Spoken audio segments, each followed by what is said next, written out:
All right, we're back after a week off. Yeah, covering the biggest football stories, but we're going to be covering mostly the promotion today because there's nothing going on in football. I mean, the spring game in Michigan occurred. They're starting to get wrap up spring games, but most importantly on the calendar is the spring evaluation period is beginning, and that's extremely important. So the link is myfootballcamps.com/D1 promo. Um, yeah, so we were talking off air about what you get for the year. So example, because you were talking about um, you know Carson Rauner, the quarterback from Nebraska who just got a Navy offer, right? Yep. And he was with us, and initially when we did the 6 month program, or the 6 time program, one promotion each month, and his dad, as a 2024 quarterback from Nebraska, he doesn't get a lot of attention. He's not going to be noticed. He's not from California or Texas or Georgia or Florida, whatever. And there was a little bit of panic. I don't know about panic, but it's a strong word. But there was some stress. He's not getting the attention, and all that stuff. And this is a marathon, not a sprint. So we kept putting him out there, kept putting him out there, kept putting him out there. He just got his Navy offer. Now things are going to start. Once Navy offers in other schools, we'll start to look at them again, see what we missed, what did we miss, blah blah blah. So you were talking off air about how it's a crawl with the 1 year promotion that we have now, which is so much different from what we had, with the 6 times and the 1 time and all that stuff. I was talking to a kid yesterday, and he went to his parents and he asked them about it, and they said it was very inexpensive, which he's right. I mean, he's one of the few that actually comes back and says this is cheap compared to what else is out there, because everything else is out there is more expensive. So it wasn't a cost issue, but he was like, I think I'm going to wait until my season because I'll have more varsity film. I split between varsity and JV last year. And I said to him, I'm not trying to be rude. That makes no sense. Makes no sense whatsoever. This is a year long. So if you hop in April, you're here through next April. So guess what we do? We promote you from April to your season. You get a head start. Then when you get new film on varsity during your junior year, we promote that. Then we promote you into the spring. It's a year. There's no waiting. There's no need to wait.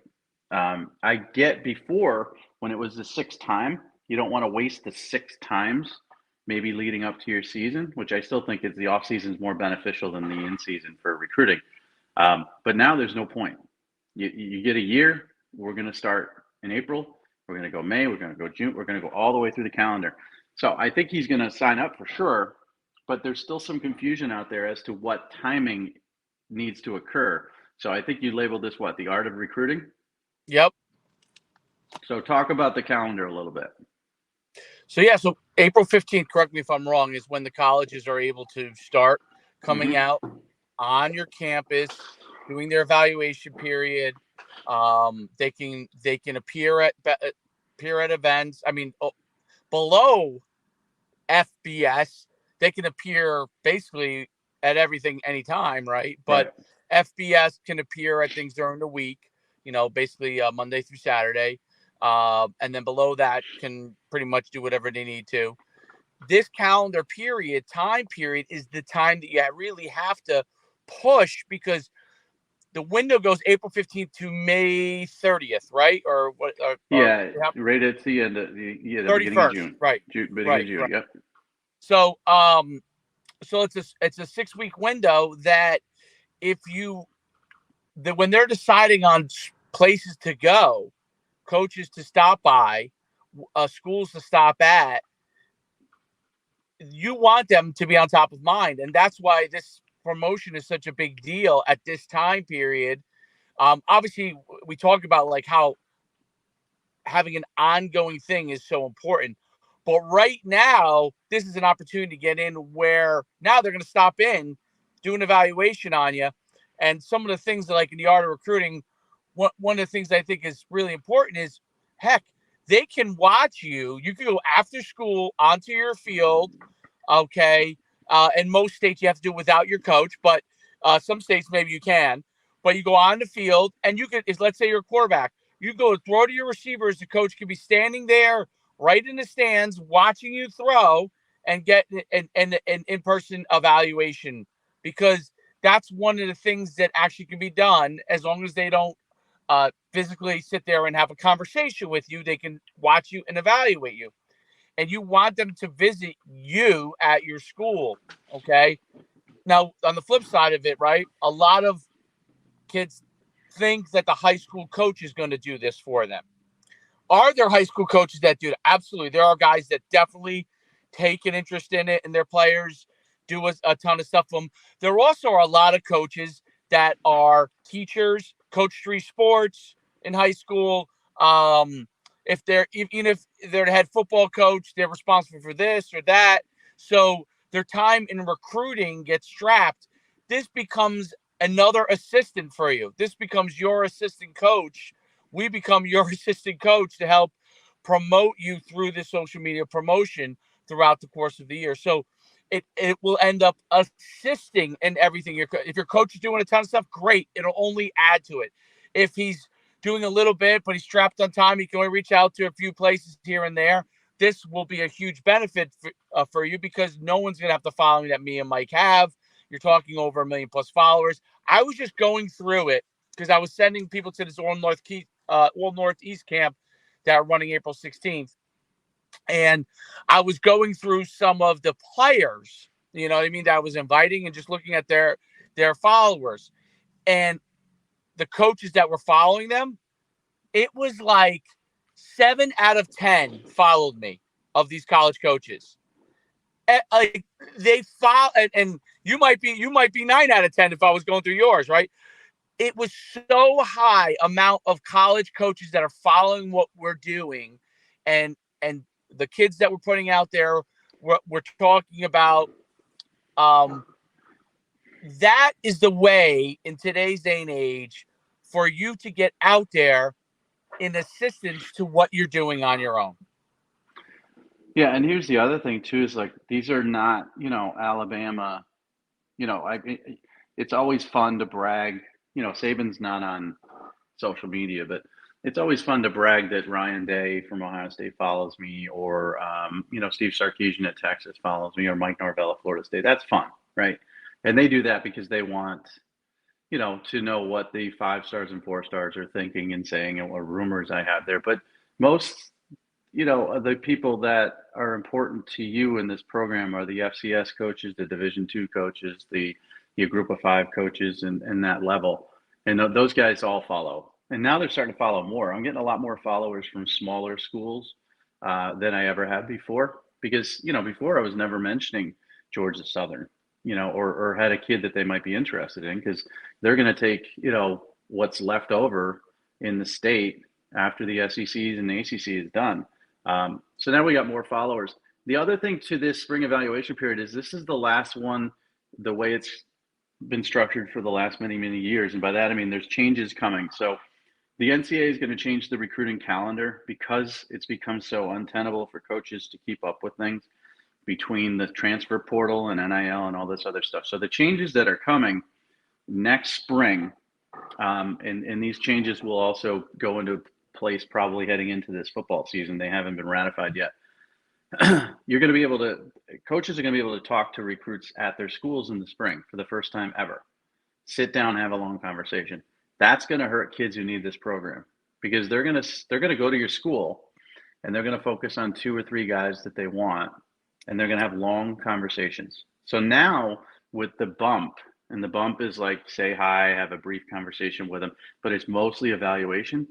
Next cycle, they're going to be talking to these kids, and they're not going to pay attention to anybody but. So let's say a school has a couple of Power 5 kids, and then a few kids that might need our program that are Group of 5 FCS. They're going to get ignored even more. They're not even going to get evaluated, because they're going to be spending so much time, hours on end, talking to this 4-star kid that they want to come to their school. So this program is it's as the calendar shifts and the changes, coaches are now going to be allowed to talk to kids in the spring. Coaches are now going to be able to offer kids earlier than ever before. It used to be September 1st of your junior year. That's being bumped up. They can offer earlier than ever before. They're going to be able to have more evaluation and in-person chances during the football season. There's going to be the ability to do in-home visits for assistant coaches during the football season. All of this is good for coaches and it's good for high-level prospects. It's bad for kids who need our program because all the focus is going to be on these new changes and they're not going to waste their time on kids. So they're going to be looking for layups even more and more. So they're going to be looking for like an Amari Grayson, Bubba Grayson, who came through our program. We've got West Virginia, has some group of 5 offers. They're going to be looking for those layups because now they're going to be spending their time talking to the big name kids. So this is it, April 15th through June. The thought is in my mind is with this 1-year program, you sign up now, maybe we get them to go to your school. We're not going to contact the coaches, but maybe we'll put you out there quick enough where they make your school a stop. If they don't, you're going to need us more than ever. Like if they Right. don't stop at your school, then you're really going to need us because after June 1st, everything just dies down. It's college summer camps and it's vacation time for coaches.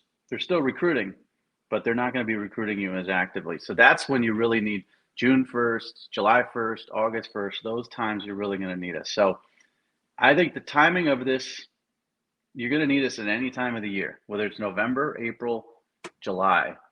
And with the year, there's really no bad time to sign up. So I get the cost point is difficult. I get that people can't afford it at this point in time. And, Well, and to me, it's I'll make it affordable. So this is the first time I'm putting it out there. I will create. So we have the year-long program where they pay up front, and we'll do payments for you. But I'll create, if you do the year-long program, where you can break it into monthly payments. Now it's a year commitment, but I'll create where there's availability for monthly payments. So if you guys that are talking to me or Mike and you're going back and forth, I'll create that for you if that's something you need. Now, look, there's a big discount. Obviously, if you do, you're saving $300 doing it up front. But for those of you can't, everybody's in different situations, right? We'll create a monthly thing where it's just basically like a gym membership. You go and you sign up. Every one of you guys are training with a trainer at $200 a month here, right? Now we're talking $129 a month, $129.99 if we break it into payments. If you do a year long, it's $1,000. You save $300. But if you need the monthly payments, that's probably $80 cheaper than you're paying to go train all year long, monthly somewhere with a trainer, and at the end of the day, you still have to go and get your name out there recruiting wise. So to me, I mean, you can't beat that. Yeah, and I tell people, I mean, listen, the best thing to do is to try to get, 1,000 for the year up front. It's going to save you the most money. It's the best bang for your buck. Or if you do the 6 month, 600, but if you do need a payment plan, and I've talked to a few people about this, and I've talked to you about it, can you set up a quarterly for this? And I got another individual where I'm going to ask you to set up a quarterly as well, or a, 2 payment instead of 1 lump payment, whatever. Right. It's going to cost you more to break it out. That's just the way life is. I mean, at Rivals, we had a 1-year subscription for $100, pay up front, and that was renewable every year. Or you could pay, $12.99 a month, and pay a lot more, but you would break it out into months or whatever. So, or I think it was $10 a month or something. So it's $120 a year. That's life. That's with everything. Everything. The longer car payment you have, if you go 72 months instead of 60, you're going to end up paying more. If you have it, pay it up front. But so what's happening, it's a little bit less and less, as far as the cost issue. At first, it was like we were getting lumped in with a lot of other companies who are asking for a lot more money. So it was kind of neat. The kid I spoke to this week, and I spoke to his parents, they were surprised at how cheap it was. And honestly, it's insultingly dirt cheap. $1,000 for a year. They're getting so much, and the cost should not be any, there should be no prohibitive value in the cost, because you're going to be in a better spot a year from now than you are now, 100%. And I'm not, doing money back guarantee or anything like that. I just know that that's going to be the case. We get, Cash Ferris is a kid in Arkansas, DB. He signed up. He's gotten invitations to camps that he would have never gotten invitations to. Now it's on him, to get out there and prove his worth to the schools. It's on him to keep talking to the schools. It's on him to keep training and getting better, bigger, stronger, faster, whatever. But he got offers that he would never get to camps. And that's something that immediately he saw a dividend to that. Some kids are getting more followers. Some kids are getting direct followers, like the linebacker coach at Stanford. Some kids are getting, blanket offers to camps. And I advise them to reach out to a coach to see if you get an individual offer to a camp, and all that advice is free. But like I said, to me, we do so much work. Like, how it is. Like, I do my fifth or sixth video on a kid, and I'm like, geez, we're only making this for this. This is it's not a lot of money. But the goal here is to help as many kids as possible, make this a volume business, and then have it become, I'd rather, in the world of McDonald's versus Burger King or whatever, I'd rather have a good 50-cent burger that I can sell to more people than to have a $1.99 premium, which sounds great, but it's the same freaking thing as the 50-center. And so what these other companies are is they're the upsell, pay $2 for the burger and make yourself feel good about that. You're getting the same result. So that's why it's so dirt cheap. Well, think about how much it would cost. So if an athlete went to a company and said, I'd like you to just do my highlight tape, okay? Like rearrange my clips, make it fancy. That would be $500 to $1,000 just to do that, okay? We're doing a voiceover analysis and talking about what we see on film from two experts, and they're paying a year-long stuff where we're doing multiple videos over, on these athletes. So really, the value is thousands and thousands of dollars. Not even talking about just our time. I'm just talking about what it would cost if they contract. Go contract with somebody. Ask somebody to produce a video for you and make it fancy, and see what they come back from a price standpoint. You're not. It's just. And what you're getting, and the great thing is the feedback I'm getting from the coaches that do talk to me, they watch the videos because we spoon-fed for them what we see, right? We're actually talking about what we see. So I think the beauty of it is you literally, instead of having to watch the film and say, okay, what do I see here? What do I see here? What do I see here? You can watch the film and say this as a coach. I agree or I disagree on what Dave or Mike is saying. And I think that makes you think about the things you're seeing as a coach. Okay, I agree with him on this. I disagree with him on this. And that allows me to place that player into a bucket, right? So for players who don't know, the coaches have a board, right? The first step is to get on that board. The second step is to move up that board, right? Most of these kids don't even realize they're not on the board. They're not even on the board. They don't exist. They're invisible. They're invisible. You got to get on the board first. And that's the Warner thing is what we're talking about. The first steps were to get them on the board, right? Then once you get on the board, now you start getting coaches reaching out, maybe sending letters or whatever. Interest, come to my junior day, now you're on the board. You may be down the board, but you're on the board. More videos come out. They see you doing some stuff. You also, I've noticed with the players, they start to get it. Chase Enlow is my good example because he does a great job of filming almost all of his stuff. You know what I mean?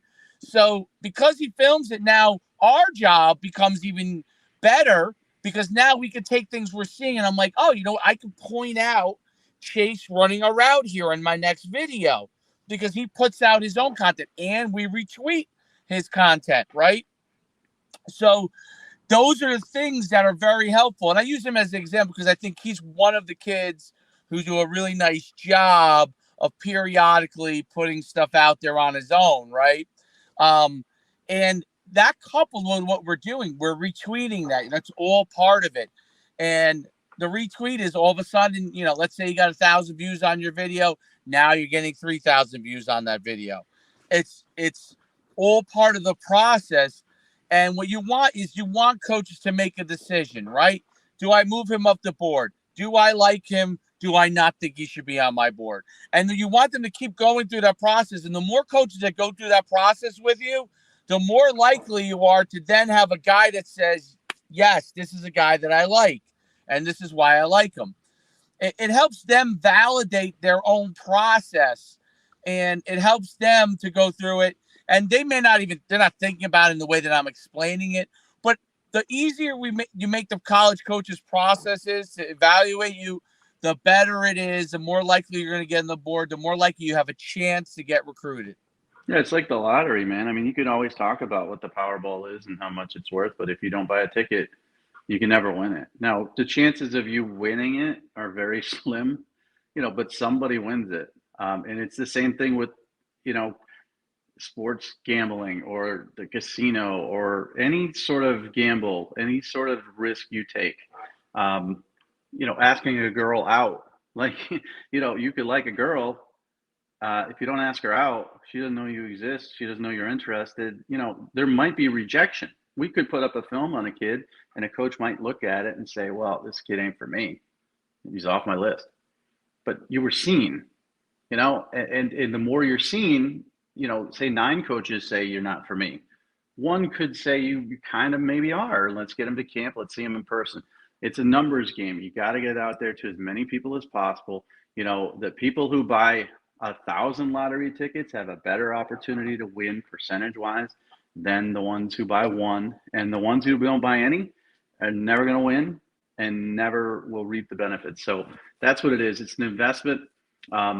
It's a cup of coffee. I mean, if you break it out $1,000, I don't have the math in front of me, but you break it out $1,000 over 365 days. It's like, Starbucks, man. And no, if it's you're not. going to It's get less. Dunkin' Donuts, less. Like 70. It's like So if you're a parent, and you're going and getting a coffee every morning and a donut, great. You should. Coffee's life. But this is too expensive. It just doesn't make any sense to me. So, and again, it takes a lot of conversation, takes a connection. Nobody's just going to line up and click the link and sign up. But I will tell you this, I had a parent reach out to me recently, and they didn't want this social promotion. They wanted actual consultation services.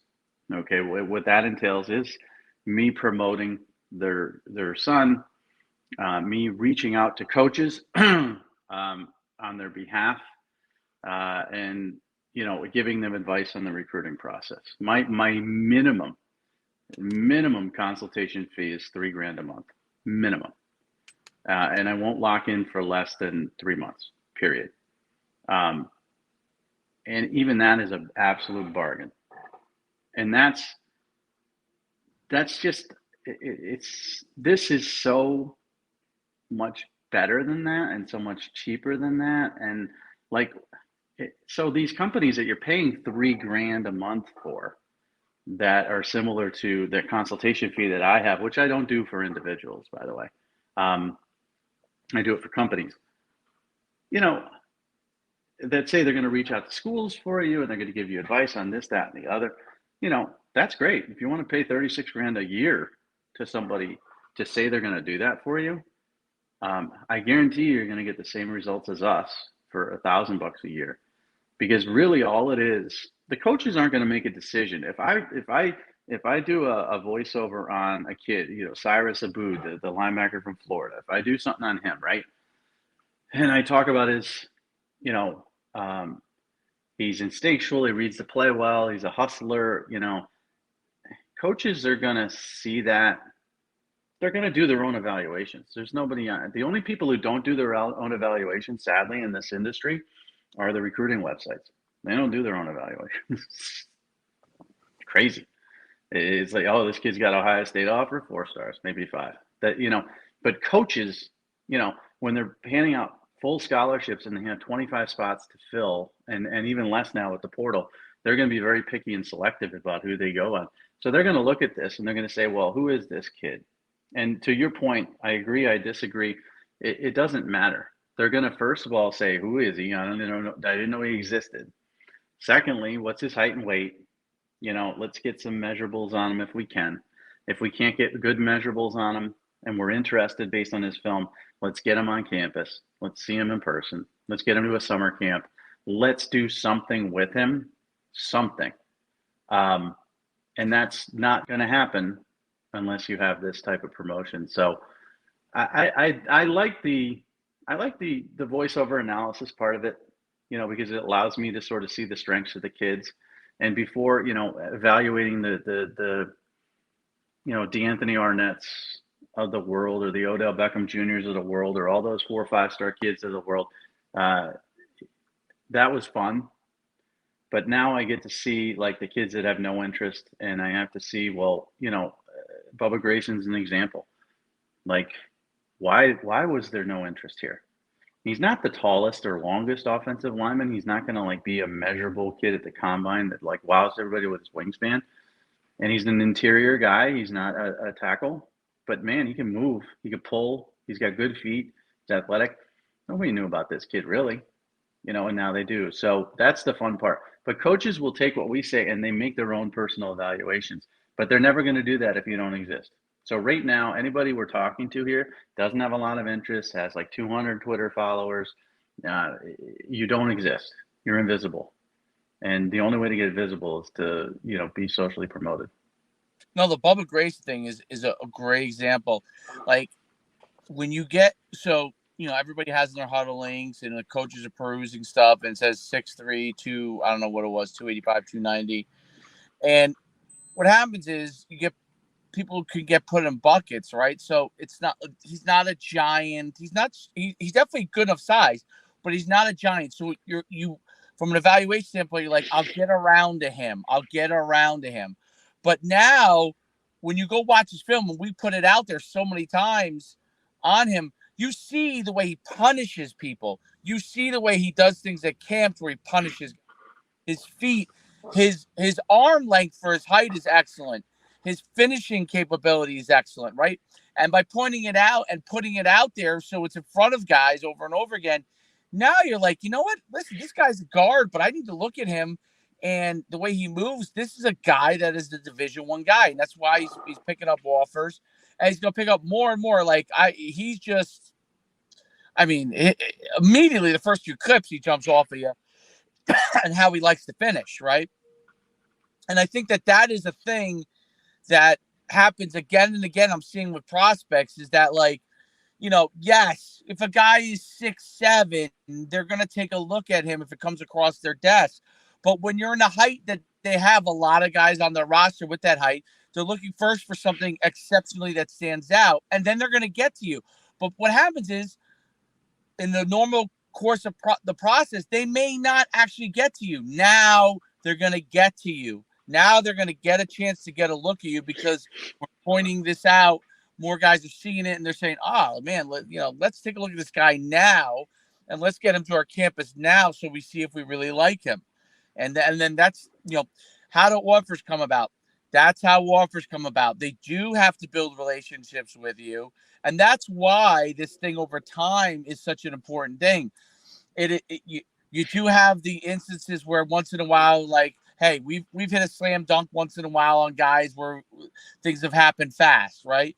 But for the most part, it is a process, and that process over time is about building that relationship with those coaches, and this is part of what helps to build that relationship.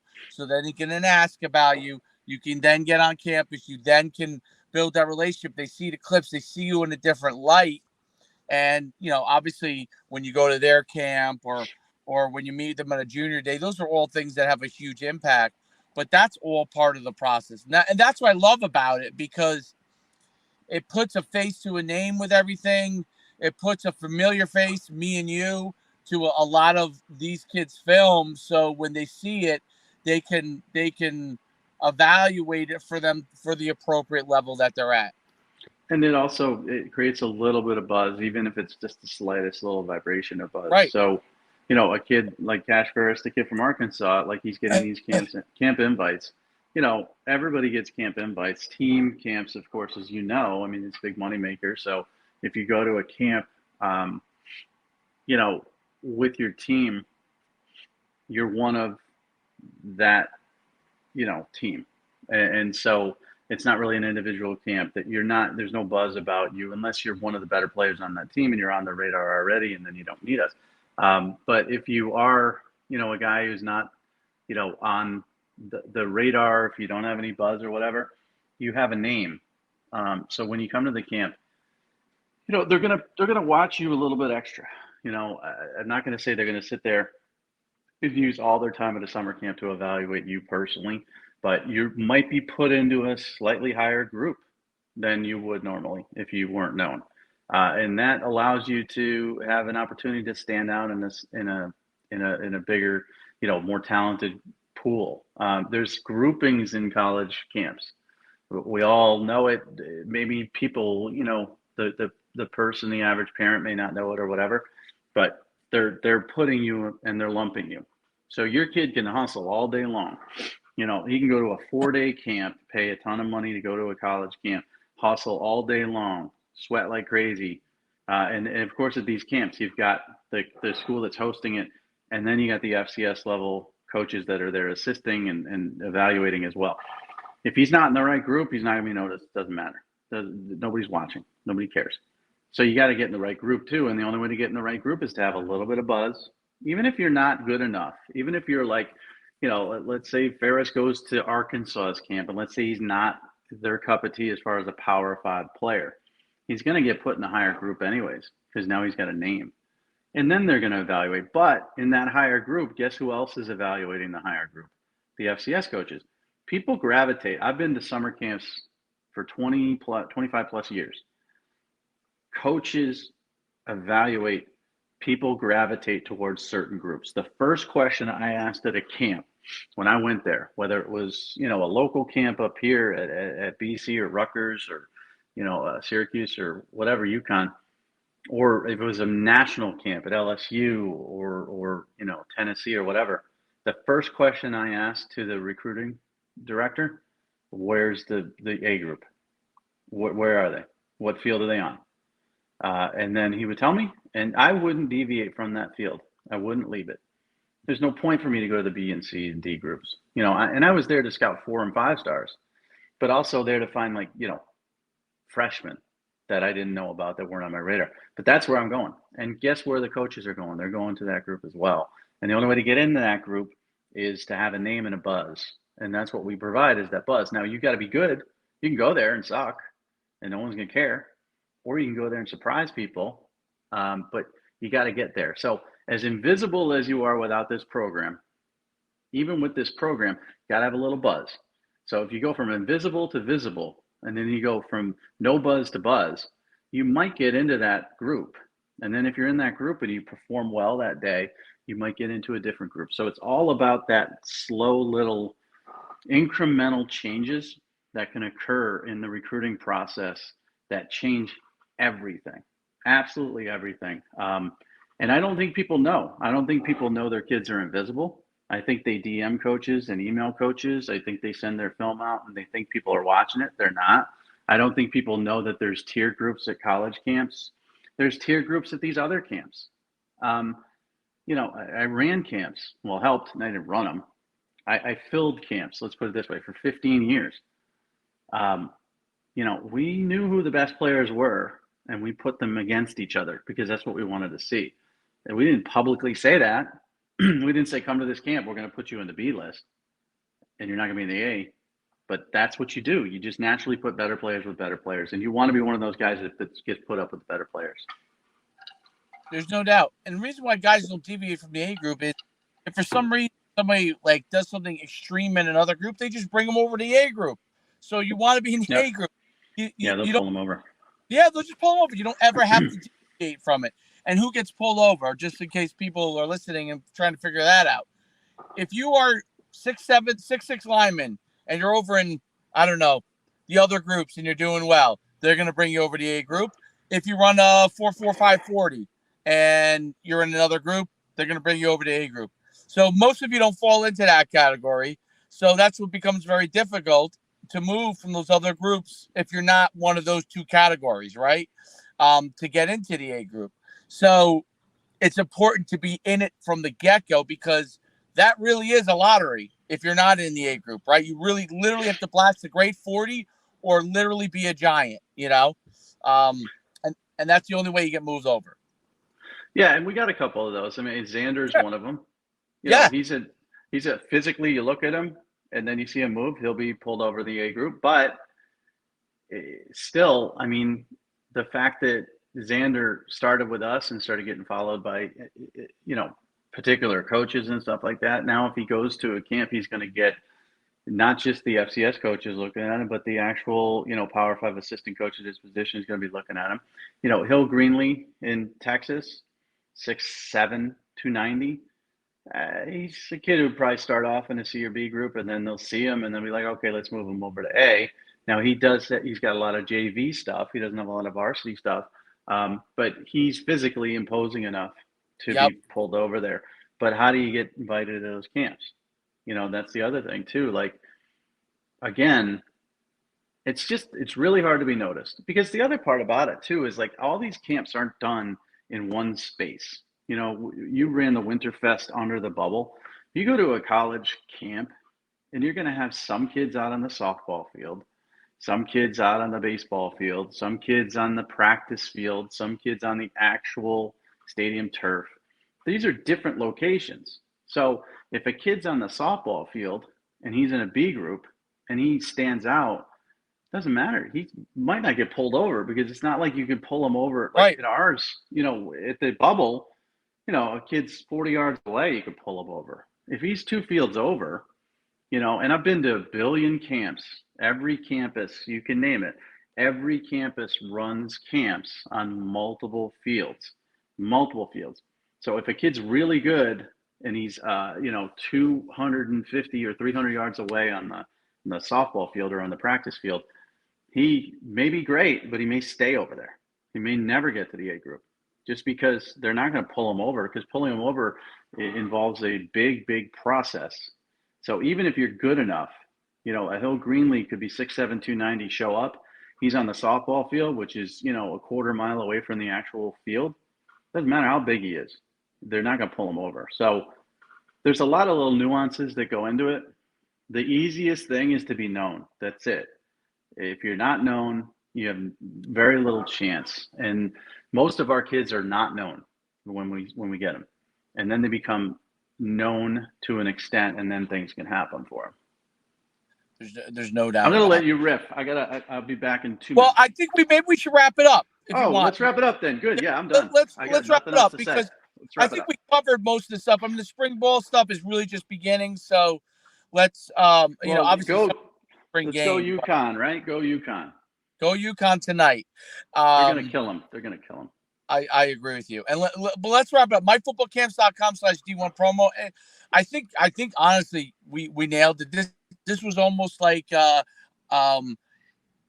video that we should take and show everybody because it really explained it really well, and the benefits of it. And if you have questions, reach out to me or Mike on Twitter. We will have a dialogue with you about it. We want, this is not a sale to us where we're like, oh, thank you for getting the sale. We want to make sure you're comfortable with the process. You're comfortable with what's going to happen. And then we'll get you on board. So please, I'm at Coach Schuman. Mike's at M Farrell Sports. Yep. All right. Until next time, we'll cut off. I'll let him go. We'll see you next Monday. All right.